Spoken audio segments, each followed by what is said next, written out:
Liliana Angelini y Jorge Monteagudo. ¿Qué tal? ¿Cómo les va? Bien, ¿cómo estás? Bueno, estas entrevistas las empezamos en abril, cuando más o menos recién se estaba desatando la pandemia. Estamos en agosto, septiembre. La pandemia continúa más allá de las distintas variables de aislamiento, que aislados sí, aislados no. Y el teatro en general sigue estando en un lugar desplazado o fuera de foco de las agendas públicas, digamos. No estamos dentro de las prioridades. Ustedes como hacedores y como docentes teatrales, ¿qué opinión les merece esa cuestión? Y, y bueno, yo en principio, digamos, yo soy docente de teatro en una escuela primaria y además doy clases a niños y adolescentes, que por ahora estoy dando clases a través de la plataforma Zoom, o sea, a nivel virtual.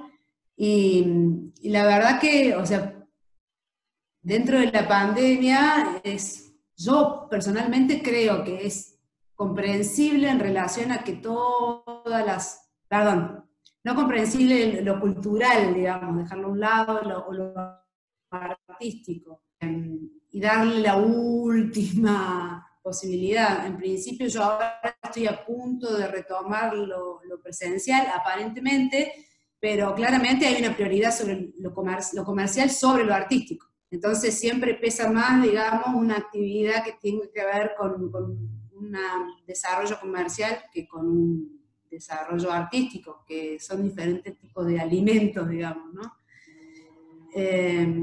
Pero también comprendo que la migración de gente, el estar gente encerrada en un lugar, puede llegar a ser problemático. Pero si en ese caso lo pensamos así, ¿por qué los shoppings hace como 2 meses que están habilitados y las actividades por ejemplo, en mi caso, la clase, los talleres de teatro, el de niños, por ejemplo, tengo 8, no puedo dar clases desde marzo, digamos. Tuve 2 clases presenciales y después virtual. Jorge. Bueno, particularmente yo me enfoco sobre escritura, sobre cursos de escritura de comedia, enfocados sobre todo al género de stand-up, que tienen como 2 enfoques diferentes. Uno es más teórico y de escritura y el otro es más práctico. Entonces, ante esta nueva modalidad que hubo que adoptar, uno termina llevando la producción de su curso hacia el contenido que sea más adecuado para este tipo de vínculo virtual que se establece, y uno empieza a trabajar un poco más intelectualmente y no tanto con el cuerpo. Esas son las dificultades que empiezan a aparecer. De todos modos, la actividad nuestra, como es una actividad independiente, es un escollo más que aparece en nuestro camino. Es como un desafío más que hay que superar. De algún modo, no es que somos los reyes de las soluciones, pero estamos acostumbrados a trabajar con este tipo de desafíos. Siempre aparecen cosas nuevas y son las problemáticas, los pros y los contras que tiene la actividad teatral independiente, la actividad teatral y artística independiente, que uno tiene que ir generando sus propias soluciones a los problemas que comienzan a aparecer. Y también, de algún modo, el rol nuestro, tanto el de Lili como el mío, no cumplen con contenidos oficiales, de algún modo. Nosotros manejamos nuestros propios contenidos. Entonces son tareas de docencia autogestiva ay, no me sé lo que quería decir. Y también nosotros generamos nuestro propio contenido, nuestro propio programa, eso quería decir. Exactamente. Nosotros no con un programa que nos manda nadie, sino que nosotros cumplimos con un programa que nos autoimponemos en función de lo que queremos lograr. Entonces también tenemos esa maleabilidad de decir, bueno, no se puede hacer esto, cambiemos el programa y vayamos por otro lado, que no es lo que pasa con las materias curriculares que cumplen con una bajada mucho más oficial, y es por la que están atravesando todos los docentes del país, que tienen que tratar de sostener una cosa que sabemos que es insostenible por muchas características, por la poca conectividad que existe, por la mala red que hay, por las falencias que existen en cuanto al manejo de dispositivos de las personas. No todos sabemos ni todos saben cómo se utiliza correctamente la modalidad virtual, tiene que aprender cosas que de pronto no tenía ni idea. Entonces, y por la diversidad también del acceso a recursos, digamos, ¿no? Sí, claro. Yo en mi caso doy clases en una escuela primaria en Barrio San Vicente, en donde ahí ahora se está notando muchísimo la desigualdad en relación al acceso a la educación, porque si no tenés una conexión de internet, no podés acceder a la educación básica, ¿no? Digamos, ahí también todo eso salta, con esta pandemia me parece que hace aparecer también lugares que son, tanto a nivel artístico como a nivel educación, digamos, que son siempre lugares flacos dentro de la apuesta de los gobiernos, es donde aparecen las mayores necesidades y quedan expuestas. Completamente.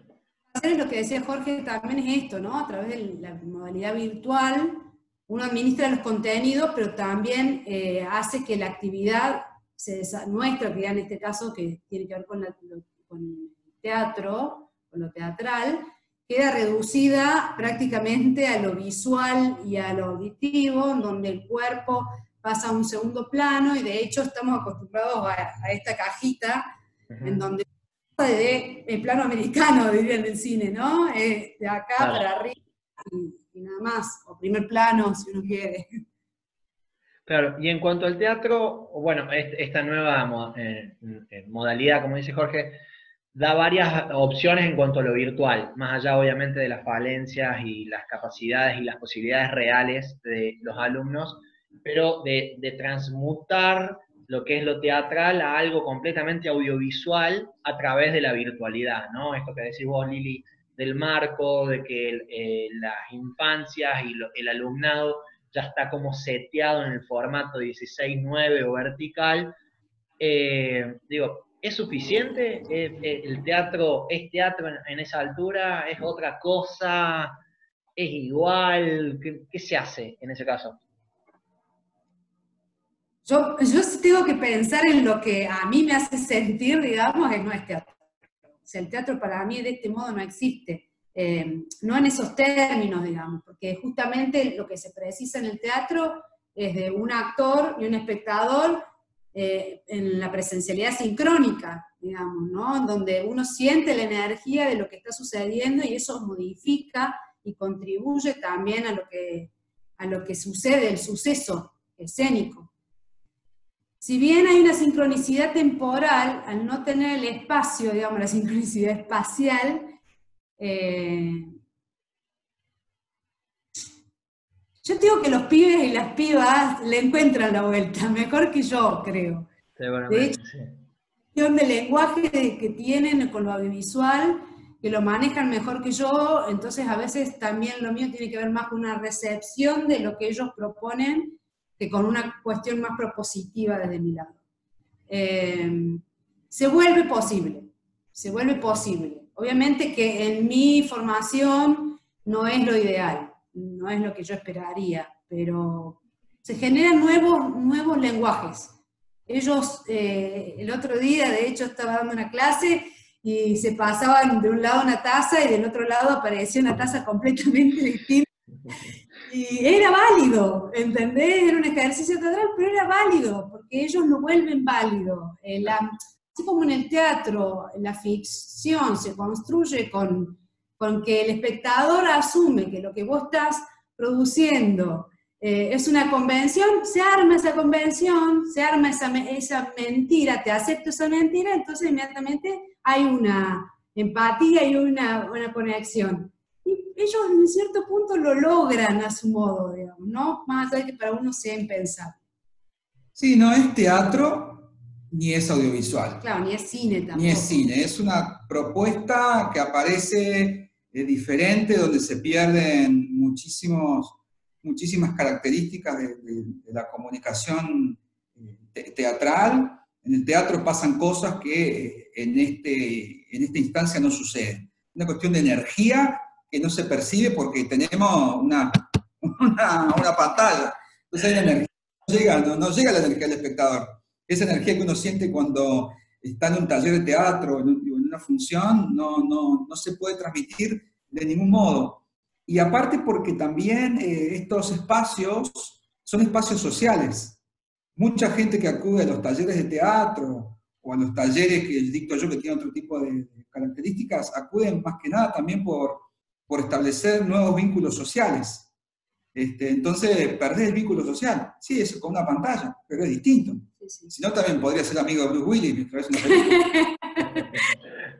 Claro. La Lili medio como que se me adelantó una pregunta que me parece interesante. ¿Hay algo de la particularidad de la virtualidad y esto de la intermedia, de que hay un aparato de que nos conecta, modifica y pone en jaque a la condición teatral? No, claramente no es teatro, porque no hay un cuerpo presente, etcétera, etcétera. Pone en jaque a la condición teatral. Pone en jaque también a la educación en sí, o sea, o por lo menos al formato de educación de los cuales nosotros nos formamos. Digo, sí. No está el docente, no se arme ese vínculo, no se arme el aula. ¿Cómo es en ese caso? Absolutamente.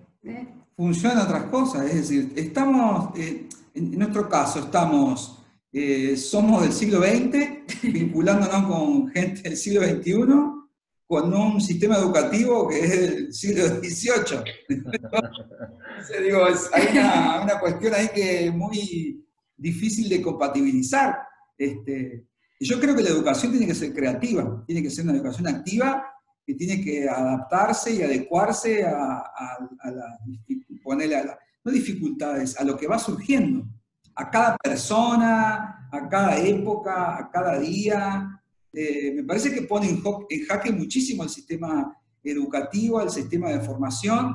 Yo me pregunto realmente si los chicos, si vamos al caso de los chicos están aprendiendo algo con lo que está sucediendo. Si les aporta algo este tipo de educación inventada que están tratando de resolver los docentes, porque están tratando de resolver los docentes, este tipo de educación inventada, cuando en realidad se aprenden otras cosas muchísimo más importantes que deberían ser primordiales a la hora de manejar los contenidos. El vínculo con el otro, la libertad, la necesidad de estar con las personas que uno ama, el respeto, la diversidad, muchísimas cosas que es más importante que saber si 2 más 2 es 4. A mí me hace pensar, vos sabés que me hiciste pensar ahora en realidad, que también esto pone en jaque un poco algo que tiene que ver con el sistema educativo base, que ya venía, digamos, traqueteando, que es esto, el docente como... ¿cómo sería? Como transmisor de contenidos. Como lo único que hace, antes el docente agarraba, se paraba al frente, ponele a nivel universitario, y debe seguir pasando en muchos casos, se para a exponer, a dar una especie de conferencia a cantidad de contenidos, cuando en realidad lo que debería generarse, ahora al tener los contenidos súper accesibles en la web, digamos, podés llegar a mandar el material previo, no hace falta que se lo des en la clase, sino que la clase tiene que ser usada como un espacio activo. Entonces, esto te lo pone, más allá de que hay gente obviamente que no, qué sé yo, si tenés un niño que todavía no sabe leer, no sé cómo harán para enseñarles a leer a través de la virtualidad, pero digo, si tenés un niño que no sabe leer, obviamente que primero hay que darle unos conocimientos básicos, pero... esto de ser docente como reproductor de contenidos, lo viene a poner en jaque absolutamente, y en ese punto yo lo aplaudo, porque el espacio de la clase, el espacio del aula, sea virtual, sea presencial, tiene que ser un lugar en donde se ponga en crítica, en donde mueva pensamiento, en donde haya espacio de reflexión y de confrontación entre los alumnos y las alumnas. En cierto punto me parece que en ese lugar está bueno, porque bueno, habrá que replanteárselo como docente, habrá que decir, che, loco, no, esto no va más, o sea, esto que yo aprendí a que me enseñaron y lo que me enseñaron lo reproduzco derecho, y no, hay que, digo, no son todos los docentes, no son todos los profesores. Hay mucha gente que siempre ha tenido esas ansias de renovarse y de comprender la formación como un acto en sí mismo, pero sí, lo otro, lo clásico, digamos, lo terminó de fundir, me parece. Yo creo que conceptos también, a mí particularmente, conceptos que aparecen siempre en el área educativa. Primero que nada, mi formación no es para nada académica, yo ni siquiera terminé el secundario, chicos, así que digo, no puedo hablar mucho de esos aspectos, pero sí hace muchos años que doy talleres de teatro, y me interesan esos tipos de contenidos y cómo abordarlos creativamente. Pero a mí se me cuestionan siempre las nomenclaturas de los espacios, como las clases. ¿Estamos dando clase? ¿Es una clase que estamos impartiendo? ¿O son encuentros comunicativos donde cada uno aporta de sus experiencias? Incluso el rol del profesor, el que profesa, Claro. profesa una verdad. Yo no profeso ninguna verdad. Vengo a contar cosas que de pronto yo he investigado y puedo ponerle en conocimiento a los demás, pero es un espacio de ida y vuelta permanente. Yo no creo mucho en esos roles de que el profesor, el portador de la verdad, o jerárquico. No, es una cosa mucho más equilibrada, creo yo. Es más, acá deja en claro que no hay rol de profesor y alumno, porque de pronto el alumno sabe muchísimo más en cuanto a la herramienta que el propio profesor. ¿Viste? El profesor no sabe ni cómo prender la cámara y el pibe la maneja, ¿viste? La tiene atada, como, ¿entendés? Entonces, digo, se invierte ese rol, porque el pibe termina enseñándole al docente cómo tiene que grabar una clase, ¿no? Me empiezan a pasar esas cosas, ¿viste? Entonces, ¿quién es el que enseña y quién es el que aprende? Me parece que todos aprenden. Incluso el docente siempre aprende de sus alumnos, porque cuando vuelve a dar esa clase, trata de hacerlo mejor, porque aprendió sus errores. Entonces, esas escalas jerárquicas siempre son complejas, y me parece que esto lo pone muy en evidencia.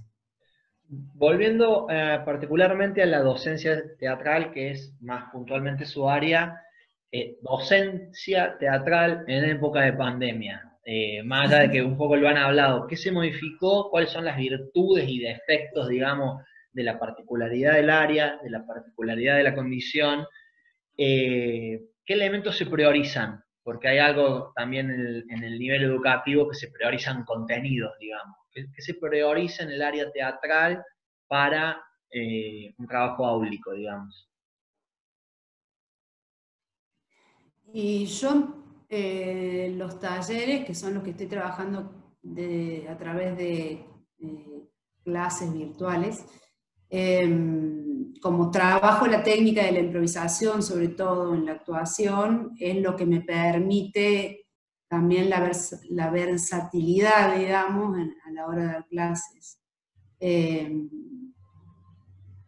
Igual, claramente, bueno, en realidad siempre charlamos con Jorge, porque yo siempre digo, no, porque los pibes, las pibas, les doy, si les digo, tráiganme estudiar un texto, no, nunca se lo aprenden, tengo que trabajar con lo que sucede en el momento, y a él le pasa lo mismo, en realidad, con los adultos también.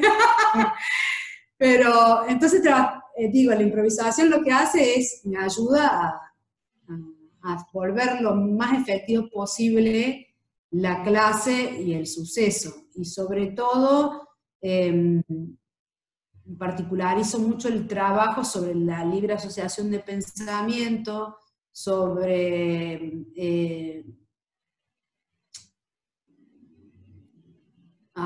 la composición de personajes, desde lo sonoro y desde lo gestual, sobre todo. Entonces, como o sea, por un lado, digamos, estoy como súper atenta, estoy frente a la cámara, entonces los puedo ver y los pongo en pantalla grande al que está trabajando, entonces le puedo ver cada gestito, que por ahí tiene que ver con un registro más cinematográfico, digamos, pero le puedo ver hasta el último gestito, salvo cuando se corta la conexión, pero en ese sentido, digamos, está bueno, porque se centraliza la mirada como docente en lo que estoy viendo.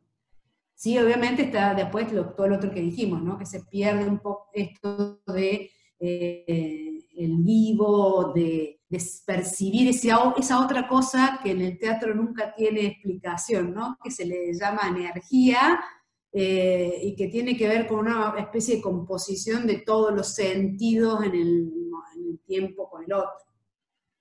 Yo creo que tenemos que comprender cuál es el medio con el que estamos trabajando. El medio es este, el medio tiene sus pros y sus contras, y debemos evaluar cuál nos beneficia más a la hora de trabajar los contenidos que trabajamos habitualmente. Digo que lo mismo pasa en el vivo.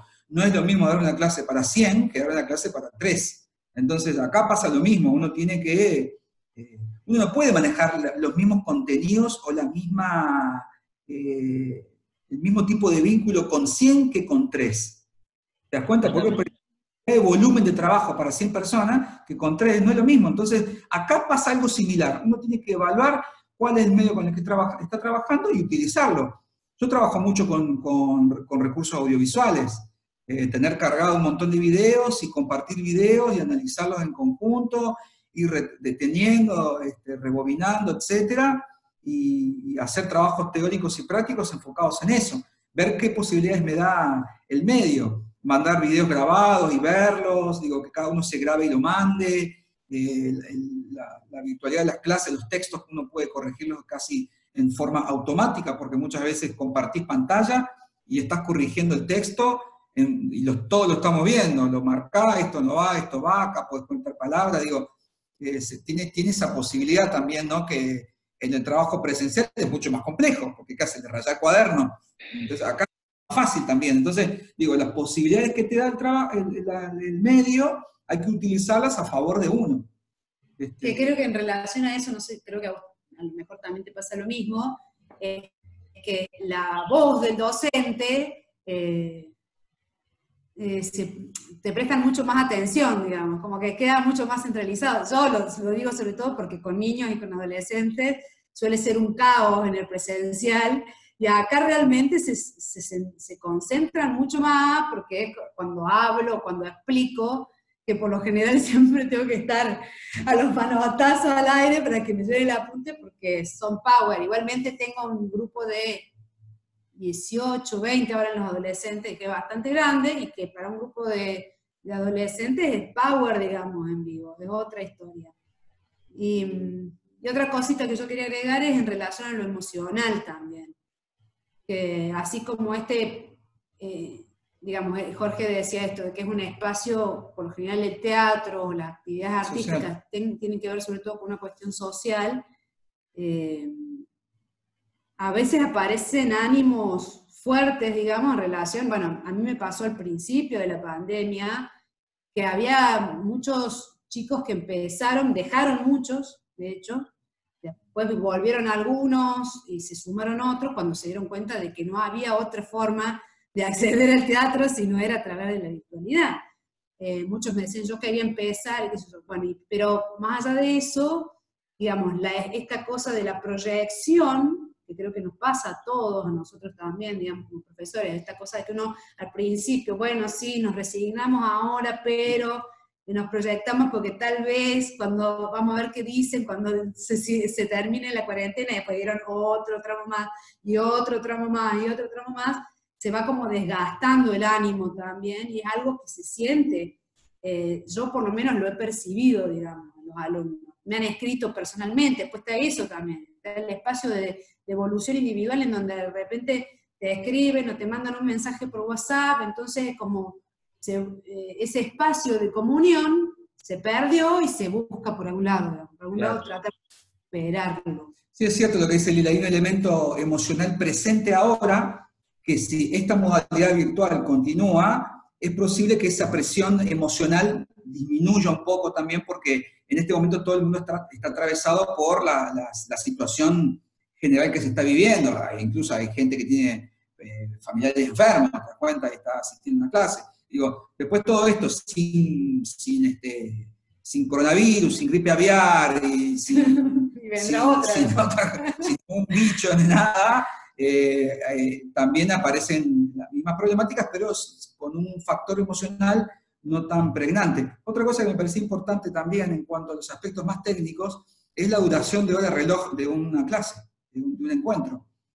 Cambia muchísimo la percepción. Un encuentro que uno tenía de 2 horas, de pronto 2 horas frente a una pantalla de una computadora o de un celular, es mucho tiempo también. Es mucho tiempo la atención para todas las partes. De pronto, si tenés más gente, bueno, ahí eso se evaluará y dependerá del tipo de contenido y enfoque que cada persona le dé a su curso. Pero yo creo que hay que tener mucho en cuenta cuál es la duración de cada encuentro virtual también. Porque no tiene que ser igual. No olvidemos también que muchas personas no tienen el espacio físico adecuado en su casa para tener un encuentro de estas características y tiene que disponer un lugar en su hogar o lo que sea, y es complejo. Para las personas adultas que viven solas es una cosa, pues los chicos que viven con sus padres o tienen otras situaciones familiares, es muy complejo eso. 2 horas para Felipe en el living con su profe, no sé, es complicadísimo. Sí, tenés que tener más de recursos en la casa. ¿Sí? Claro, exactamente. Sí, exactamente. Sí, lo que A decía... esto quería agregar una cosita en relación a lo emocional, es que nos pasa a todos, me parece, porque hay algo que no elegimos, que es lo que nos queda, ¿entendés? Es la única que nos queda, digamos, ¿no? Lo terminás eligiendo, pero porque es la única que te queda para poder hacer teatro este año. Más o menos eso. Claro. Sí, sí, tal cual. Por último, como para cerrar, al comienzo de la pandemia, sobre todo trato de recordar las primeras entrevistas en marzo, abril, hubo como una explosión de contenidos culturales en diversas plataformas, aperturas de teatros, aperturas de obras que no podríamos haber visto. De hecho, Cartoon contaba en una entrevista hace poco, Mauricio Cartoon, de que se había podido sentar a ver obras que él nunca había ido a poder ver porque estaba en función. Digo, apenas empezó, había como una eclosión.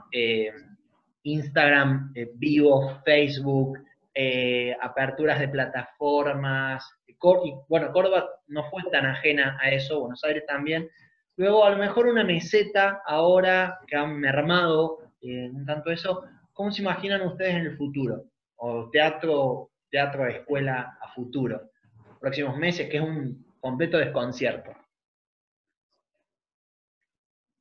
Bueno, yo creo en realidad que la pandemia es un invento de Bill Gates para que todos compremos computadoras. No, yo creo que es una modalidad que ha llegado para quedarse y creo que tenemos que aprender de algún modo a trabajar con los errores que hemos descubierto personales en relación a estas modalidades. Obviamente, ante un hecho desconocido, inmediatamente hay una respuesta social, que la respuesta social fue empecemos a vernos por el método, por el medio que tenemos más a mano, que es la virtualidad. Digo, mantengamos vivo el teatro. Claro, mantengamos vivo el vínculo. Entonces empezaron a aparecer un montón de Instagram Live, y uno podía ver obras que liberaban en la otra punta del planeta, y la podía ver. Digo, es algo natural porque es una respuesta ante un hecho desconocido, ¿no? Después, obviamente, siempre eso genera una meseta, y a veces se pierde el interés porque aparecen otro tipo de intereses en el medio. Pasa un poco, o te aburrió, o te saturó, porque también es un medio que satura muchísimo el virtual, ¿no?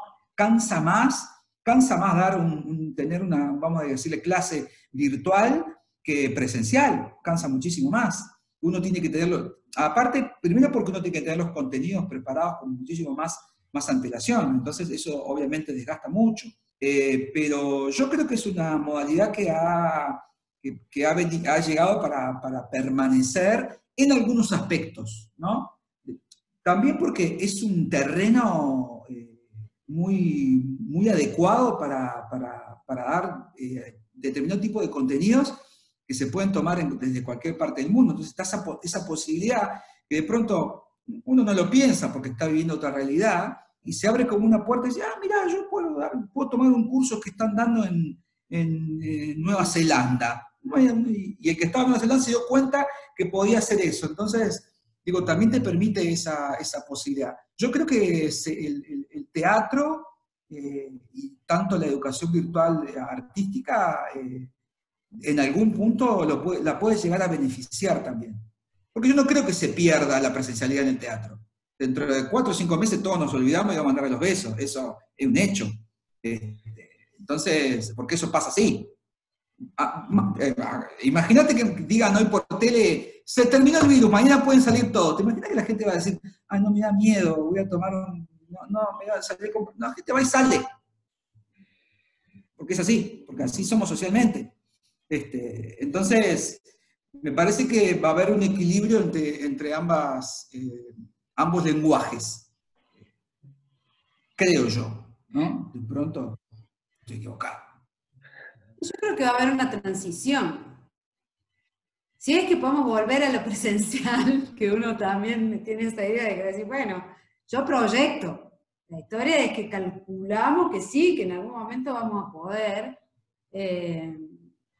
Hay como una transición y después me parece que, un poco como dice Jorge, es que hay cosas que se... Pero esto vuelvo a lo que decía, o sea, lo que estaría bueno es decirlo, elijo tomarme un curso online, y como profe, que no profeso nada, sino como participante activo.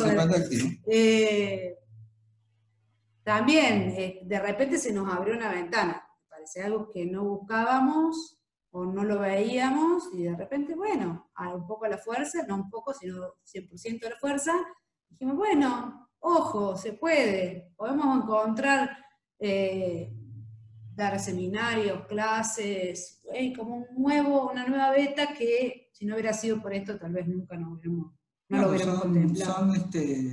Son situaciones nuevas y que uno tiene que de algún modo poder trabajar con esos elementos que aparecen en contra, resignificarlos y utilizarlos a su favor.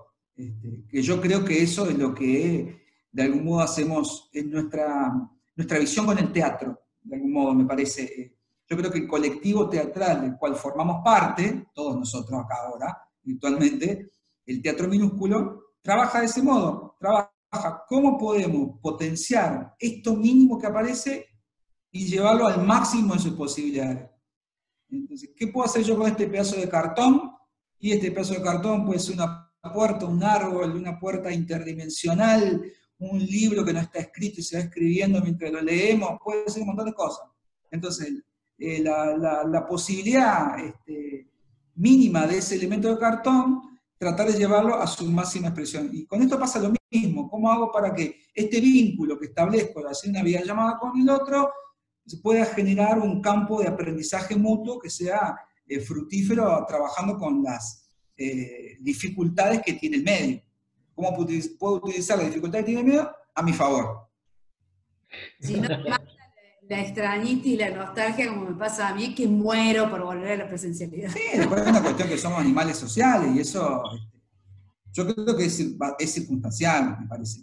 Todos nosotros no hemos vivido una pandemia, a no ser que tengamos 1500 años y hayamos atravesado la peste bubónica, pero entonces son cosas que aparecen que tenemos que resolver de algún modo. Seguramente para la próxima pandemia estemos más preparados. No, porque va a venir con otra cosa completamente distinta. Y nos tendremos que readaptar como docentes, como artistas, etc. Claro. Tal vez llega un virus desde la computadora que nos chupa el cerebro, entonces no podemos volver a la virtualidad ni a la presencialidad. Tenemos que volvernos trascendentales y ser en el éter. Sí, como un gran capítulo de Black Mirror. Claro. Ojo que Elon Musk ya está probando los chips. Elon Musk está probando los chips para comunicarse con inteligencia artificial, Veremos en qué depara. Jorge, actor, docente, Liliana Angelini, actriz, docente teatral, muchísimas gracias. Última entrevista, nos estaremos viendo pronto, seguramente. Gracias a vos, Xavi, y gracias a todos los que están ahí del otro lado viéndonos en esta virtualidad asintomática. Gracias, Xavi, gracias a todos y todos.